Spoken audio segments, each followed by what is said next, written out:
കുറച്ചാൾ മുമ്പേ സോഷ്യൽ മീഡിയയിൽ നല്ല തരംഗമായിട്ട് പൊയ്ക്കൊണ്ടിരുന്ന ഒരു ചാനലാണ് മറ്റേ എൻ്റെ കാസറ്റ് എന്ന് പറഞ്ഞ ചാനൽ. നിങ്ങൾക്ക് അറിയായിരിക്കും.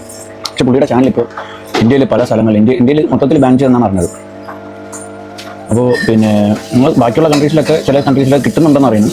അങ്ങനെ ആർക്കെങ്കിലും പിന്നെ കിട്ടുന്നുണ്ടെങ്കിൽ ഒന്ന് കമൻറ്റ് ചെയ്തേക്ക്. ഇവിടെ രണ്ടിൽ എന്തായാലും പുള്ളിയുടെ ചാനൽ കിട്ടുന്നില്ല. അത് ഇതേ രീതിയിൽ ഈ വീഡിയോയിൽ കാണുന്ന രീതിയിലാണ് പിന്നെ കാണിക്കുന്നത്, നോട്ട് അവൈലബിൾ എന്ന് കാണിക്കുന്നത്.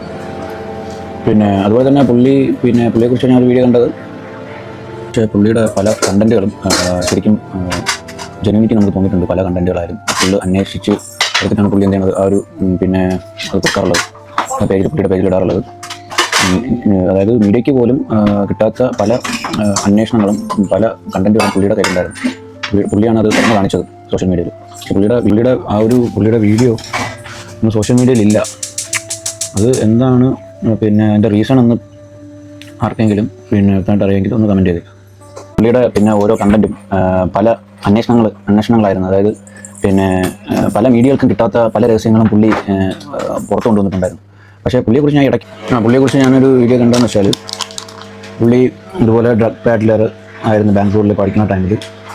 അതുകൊണ്ടായിരിക്കാം പുള്ളിക്ക് ഈ ഡ്രഗ് മാഫിയായിട്ടും പിന്നെ അതുപോലെ തന്നെ ഡ്രഗ് പാഡ്ലേഴ്സായിട്ടൊക്കെ ഒരുപാട് കണക്ഷൻസ് ഉണ്ടായിരുന്നത്. ഈ പുറത്ത് കൊണ്ടുവരാനും അതൊക്കെ തന്നെ ആയിരിക്കും ഒരു കാരണവും. പക്ഷേ ഇപ്പോൾ പുള്ളിയും അതിൻ്റെ ഒരു ഭാഗമാണെന്നാണ് ഞാൻ അറിഞ്ഞത്.